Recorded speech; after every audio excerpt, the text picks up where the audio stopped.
नमस्कार मित्रांनो, माझं नाव परितोष मँगडे आणि तुमचं माझ्या मिनी ब्लॉगमध्ये स्वागत आहे.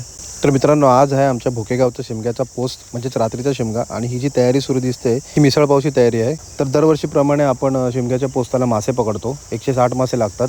तुम्ही व्हिडिओ पाहिलीच असेल या अगोदरची पण. आणि ते नदीवर मासे पकडण्याची सुरुवात झाली आहे आणि मासे पकडून झाल्यानंतर जी आपण मिसळ बनवली होती ती सर्वांनी एकत्र बसून खाल्ली. आणि बघा, हेच ते मासे जे नदीवर पकडून आणले होते. मग दुपारी निघालो काकीला घेऊन निवळीतल्या शनिवार बाजारात संध्याकाळी गर्दी भरपूर असते, पण दुपार होती म्हणून तरी इतकीशी गर्दी नव्हती.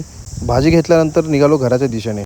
संध्याकाळी अचानक मित्राचा फोन आला आणि म्हटलं गणपतीपुळ्याला जायचं आहे. तर गणपतीपुळे म्हटलं तर मला नाही म्हणता नाही आलं. शेवटी आम्ही निघालो संध्याकाळी गणपतीपुळ्याला जायला. वातावरण अगदी छान होतं. गर्दी तरी फारशी मंदिरात कमी होती. दर्शन तर अगदी छान झालं आणि संध्याकाळची आरती देखील आम्हाला मिळाली. आरती झाल्यानंतर मस्त थंडगार गोळ्याचा आस्वाद घेतला आणि घेतली प्रसादी. निघतानाच अचानक आली गोमाता. मग तिलाही गणपती बाप्पाचा प्रसाद दिला आणि मग निघालो परतीच्या प्रवासाला. घरी येऊन फ्रेश झालो आणि थेट निघालो सानेवर जत्रेसाठी. आणि इथे साक्षी आहे, साक्षीच्या स्टॉलला व्हिजिट दिली. मग आम्ही बोललो काहीतरी टेस्ट करूया.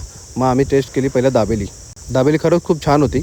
आणि मग केली जत्रेत थोडीफार भटकंती. पालखी सानेवर नाचण्यास देखील सुरुवात झाली होती.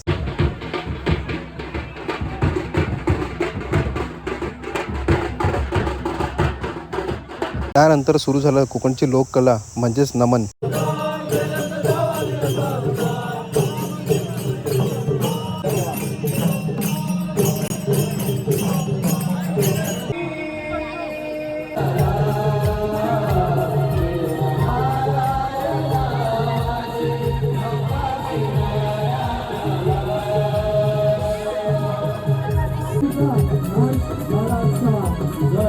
नमन बघून झाल्यानंतर या वर्षाची देवाची शेवटची भेट घेऊन नमस्कार केला. खरंच मित्रांनो, बघता बघता हे 12 दिवस आनंदाचे कसे गेले कळलेच नाही.